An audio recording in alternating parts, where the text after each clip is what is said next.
Ano passado, já são 25 pessoas mortas.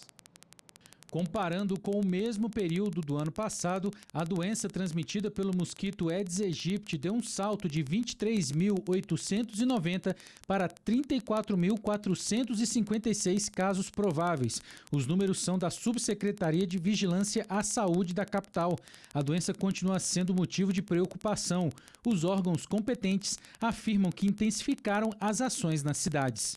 Ou em alguns locais com borrifação com aquela máquina costal, que visa a eliminação do inseto adulto, né, visando assim reduzir a infestação, especialmente nesse período em que ainda tem havido uma abundância de chuvas que facilita a proliferação do vetor. Além disso, a dengue foi a causa da morte de 25 pessoas, 7 a menos em relação ao ano passado. Geralmente, o contágio aumenta quando se tem a diminuição no controle do vetor, ou seja, todo mundo sabe como evitar a dengue, agora é só seguir. Isso deve ser feito dentro do domicílio, ao redor do domicílio e em áreas públicas. Dentro do domicílio, evitando, por exemplo, plantas em que você bota nos pratinhos água para o crescimento das plantas ou qualquer recipiente que acumule água, onde o mosquito pode depositar os seus ovos. Mas também em calhas, né, que quando vem a chuva, a água se acumula ali nas calhas, se não tiver drenagem adequada, pode ser também um criadouro do inseto. Fora as residências, o morador também deve ampliar o olhar de fiscalização. Casas abandonadas e lotes vazios são prato cheio para a proliferação do mosquito transmissor da dengue, zika e chikungunya. Ao identificar os criadouros, a denúncia pode ser feita pelo telefone 162. E veja a seguir, o Hospital de Ceilândia começa a semana com mudanças, então a gente volta daqui a pouco.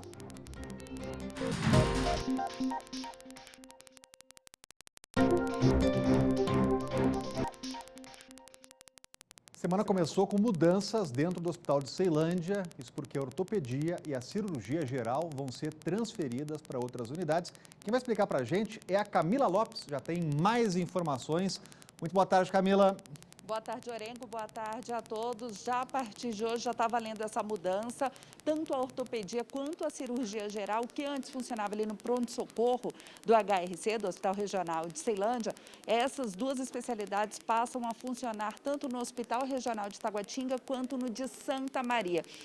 O porquê dessa mudança, né, Orengo? A intenção da Secretaria de Saúde é ampliar esse espaço, abrir um espaço para atender os pacientes com coronavírus. Lembrando que Ceilândia é uma situação completamente complicada e tem preocupado o governo. Essa mudança vai possibilitar que 31 leitos de enfermaria e mais 10 de UTI fiquem disponíveis para atender esses pacientes. E a expectativa é que essa mudança dure por pelo menos 60 dias. Valeu, Camila Lopes, trazendo informações importantes, prestação de serviço sobre o Hospital de Ceilândia. Vamos falar aqui de mais um capítulo emocionante da história do pequeno Theo. No último dia 23 de maio, a criança de apenas 1 ano e 9 meses se afogou na piscina da casa de familiares. E ontem, os parentes da criança prestaram uma bonita homenagem aos bombeiros que atenderam a ocorrência. Emoção, aplausos e gratidão tomaram conta do 11º Grupamento de Bombeiro Militar do Distrito Federal. O pequeno Theo literalmente vestiu a camisa para agradecer de perto os homens que o salvaram de um afogamento. Sábado, dia 23 de maio, a criança estava na piscina da casa do avô durante um almoço em família. Os bombeiros foram acionados no período da tarde e passaram 26 minutos tentando reanimar o menino. Quando voltou a respirar, o pequeno ficou 9 dias internado no hospital de base.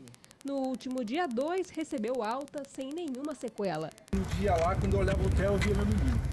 Sim, ele não tinha nem muita... Não dá nem pra falar muito, toda arrepiada aqui, né? Mas é uma satisfação pra gente enorme, uma felicidade enorme. A família do Theo teve a iniciativa de ir até uma unidade da corporação para agradecer pessoalmente aos bombeiros que participaram do salvamento da criança.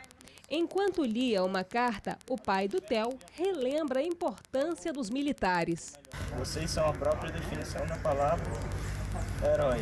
Graças a todo o trabalho dos bombeiros, Theo teve um final feliz.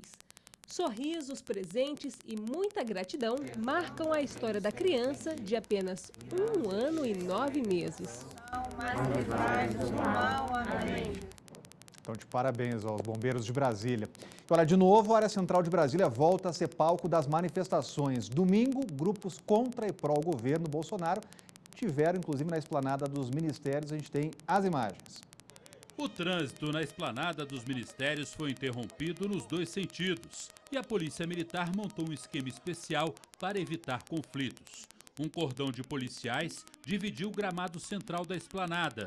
De um lado, os opositores do governo Bolsonaro, com a chamada Marcha Antifascista. São os trabalhadores que estão enfrentando o coronavírus, não são os capitalistas. Do outro, os apoiadores do presidente, que não compareceram em grande número. Jamais será vermelha, jamais! O general Augusto Heleno, do Gabinete de Segurança Institucional, foi até o local e cumprimentou policiais. Os manifestantes contra Bolsonaro e em favor da democracia se concentraram em frente ao prédio da Biblioteca Nacional. Os opositores do governo também se manifestaram contra o racismo e lembraram em cartazes as mortes dos meninos Miguel, João Pedro e ainda da vereadora Marielle Franco. O grupo saiu em passeata em direção ao Congresso, mas a região foi isolada pela PM. O movimento não foi autorizado a entrar na Praça dos Três Poderes. Um casal deitou no chão numa referência à morte do americano George Floyd. Tudo estava bem calmo até que uma mulher foi expulsa. Era a mesma senhora que na semana passada esteve na Avenida Paulista com um taco de beisebol. Ela veio de São Paulo para essa manifestação. Ela veio até aqui ao acampamento dos apoiadores de Jair Bolsonaro, mas ela está sendo expulsa pelos apoiadores de Bolsonaro, embora ela seja apoiadora também do presidente. Depois das manifestações, Bolsonaro encontrou com alguns apoiadores no Palácio da Alvorada. Sem máscara, o presidente tirou foto com algumas pessoas. Tudo transmitido ao vivo pela internet. Depois, numa conversa com o grupo, Bolsonaro não comentou as manifestações, mas voltou a atacar a imprensa e os governadores. Se tivesse uma imprensa honesta, não tinha problema, mas não é desonesta. Agora está vindo um maior desemprego enorme aí. Não quero botar no meu colo. Isso compete aos governadores a solução desse problema que está acontecendo quase que no Brasil todo. Vamos voltar a falar da pandemia aqui, porque o Ministério Público Federal dá 72 horas para o governo se manifestar sobre a exclusão de dados divulgados sobre a Covid-19 no Brasil. Tem muita controvérsia nessa história, por isso que a gente vai chamar aqui a Natália Paz, falando direto do Palácio do Planalto. Conta pra gente quais são as novidades. Natália, boa tarde.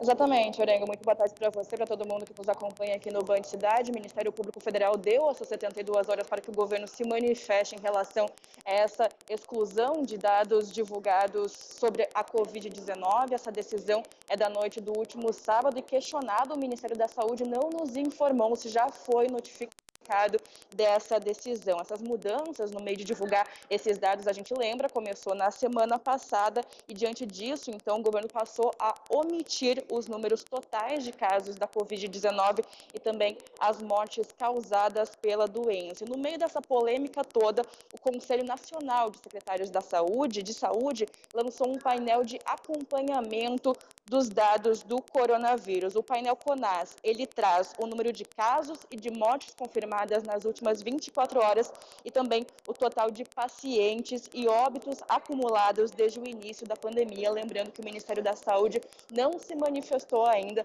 sobre a exclusão desses dados tão importantes do coronavírus. E sobre esse assunto, Orengo, a gente acompanha agora o comentário de Cláudio Humberto. O governo federal continua mandando muito mal em comunicação. Ele não consegue se comunicar mesmo com a população. Tentou dar uma precisão maior ao número de óbitos provocados por coronavírus e acabou sendo acusado de tentar manipular esses números. Na verdade, a manipulação estava nas manchetes anteriores.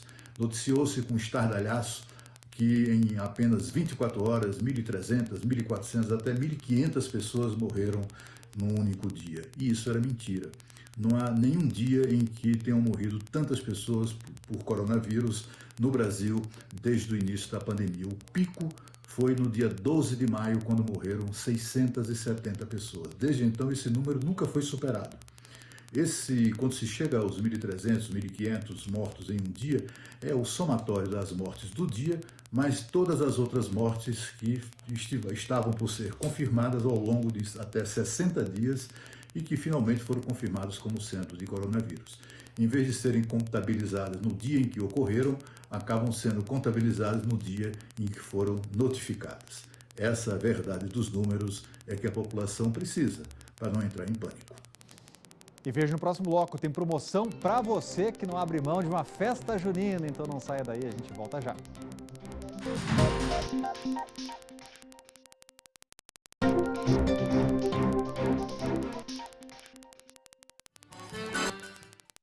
Que legal, hein? Tem promoção chegando para o público aqui do Band Cidade, que não dispensa, é claro, uma boa festa. Este ano, por conta da pandemia causada pela Covid-19 e isolamento social, o jeito é inventar um São João bem diferente, mas sem deixar, claro, de lado toda essa alegria, comida gostosa, animação e, claro, muita segurança. Ficou curioso, então, sobre como preparar o chamado arraiá de casa? A repórter Camila Lopes conta os detalhes dessa ideia. Conta pra gente aí, Camila.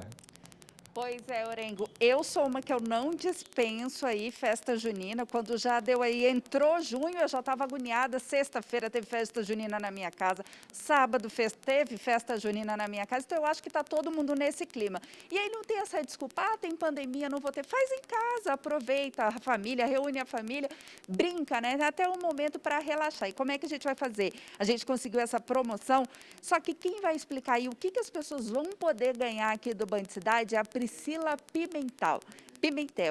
Vamos lá?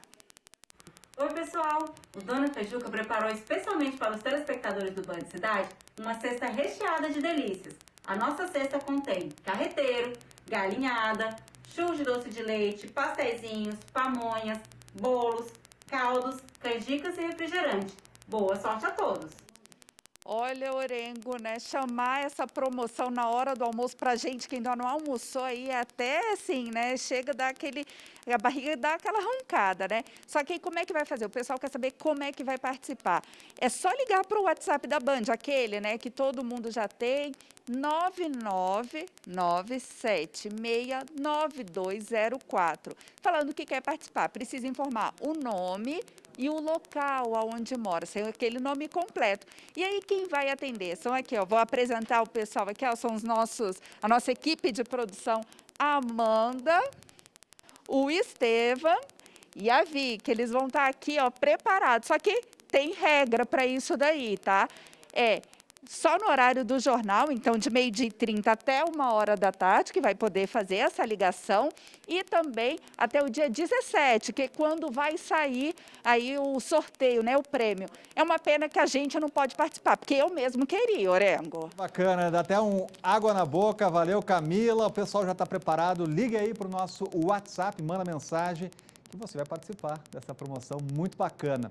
Vamos falar aqui dos consumidores que estão reclamando do saldo do Nota Legal, porque a gente foi atrás de respostas junto à Secretaria de Economia.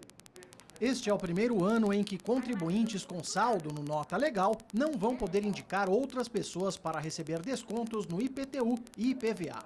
Foi por isso que a Thaís decidiu fazer o resgate do dinheiro. Primeira vez que eu faço a solicitação para receber em débito e conta corrente. Ano passado eu optei por descontar no meu IPVA e esse ano eu fiz a solicitação para receber em conta corrente. Segundo a Secretaria de Economia, mais de 800 mil pessoas poderão resgatar o crédito do Nota Legal. Uma delas é a Paloma, que deu o CPF em várias compras, mas acha que ficou com o saldo abaixo do esperado. O valor que eu vou resgatar, acho que deu uns R$18, e eu fiz muitas compras ultimamente, e eu acho que é um valor muito baixo, bem baixo. De acordo com o governo do Distrito Federal, não existe um cálculo específico para saber quanto a pessoa vai receber. E nem todos os estabelecimentos comerciais geram crédito para o Nota Legal. O Nota Legal é basicamente comércio varejista, né? Você tem as farmácias também, medicamentos, comércio atacadista não está. Mas nossa orientação é que o consumidor sempre peça para inserir o CPF. A gente tem a modalidade do sorteio e aí, tendo o CPF em qualquer documento fiscal eletrônico, aquela nota fiscal eletrônica, aquele cupom que tem o QR Code, né, ou uma NFE, ele vai participar do sorteio. Para receber o valor em conta, o contribuinte precisa ter um crédito mínimo de R$ 25. O cadastro deve ser feito no site notalegal.df.gov.br. A convivência nos condomínios residenciais virou um desafio a mais durante a pandemia. Mesmo cada um do seu apartamento, um vizinho pode acabar irritando o outro. E aí vira um problema de todos. A câmera de vigilância mostra um morador discutindo e empurrando o porteiro por um motivo banal, um problema com a entrega da pizza. A atitude agressiva acabou em multa. O isolamento em casa deixou muita gente com os nervos à flor da pele. E assim as brigas de condomínio ficaram mais frequentes. O excesso de barulho foi a reclamação que mais aumentou durante a quarentena. Vanessa não está conseguindo trabalhar direito. Há 3 meses o apartamento de cima está em obras. Eu não tenho concentração, a produção cai bastante no trabalho. E para outra pessoa que está do lado da linha também é ruim. Tem pessoas que falam assim, quando você estiver mais tranquila, você me liga, porque não está nem me ouvindo. Alguns síndicos, como a Camila, decidiram reduzir o horário permitido para reformas. E a gente verifica qual é o tipo de obra também que vai ser feito, porque tem obra que faz muito mais barulho, então realmente não dá e a gente pede para fazer depois da pandemia, se não for muito emergencial. As vendas desta empresa, que faz isolamento acústico de portas e janelas, cresceram 40% durante a quarentena. Os novos clientes são os profissionais que estão tentando trabalhar de casa. Muitos psicólogos, muitos professores com videoaulas, produtores musicais, produtores de vídeos, eles têm tido dificuldade por causa do ruído dos vizinhos na grande maioria das vezes. E a gente percebe que, de fato, as casas não estão preparadas para os trabalhos home office, né? Corredores cheios de calçados são outro motivo de conflito. A justificativa é nobre, evitar que o vírus entre em casa. Mas falta bom senso. Os sapatos se acumulam e estão deixando até bicicletas do lado de fora. Outro problema recorrente tem sido a insistência em utilizar áreas comuns que estão fechadas. Em alguns casos, os moradores até entraram na justiça para conseguir usar, por exemplo, uma piscina ou uma academia. Mas esses pedidos estão sendo negados. Por outro lado, o Poder Judiciário já determinou o despejo de inquilinos que estão descumprindo regras do condomínio durante a quarentena. Na medida em que um inquilino abusa, fazendo festas, madrugada dentro, promove reuniões, trazendo gente de fora, provocando aglomerações, faz uso de áreas interditadas do condomínio, sem dúvida nenhuma ele está colocando em risco muita gente, está colocando em risco os demais condôminos. Falar aqui de coisa boa, porque em Águas Claras, o sábado foi regado às músicas que marcaram época. Foi o projeto Música na Band sobre Rodas, que entrou na 4ª edição. Na falta de um contato mais próximo, foi a recepção quem deu o tom da apresentação. Dos prédios, a galera dançou e cantou com a banda Solange. O show começou por volta das 4 horas da tarde com sucessos que marcaram época.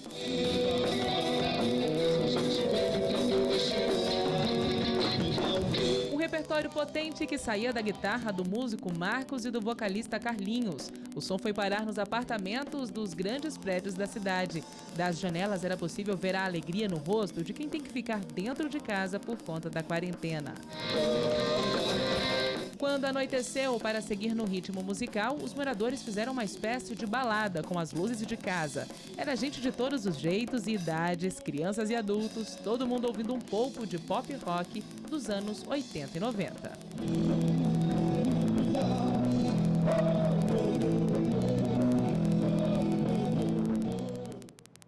E o Band Cidade Primeira Edição vai ficando por aqui, vem chegando a galera dos donos da bola. Já vou chamar meu amigo Bruno Mendes, está com a gente por aqui.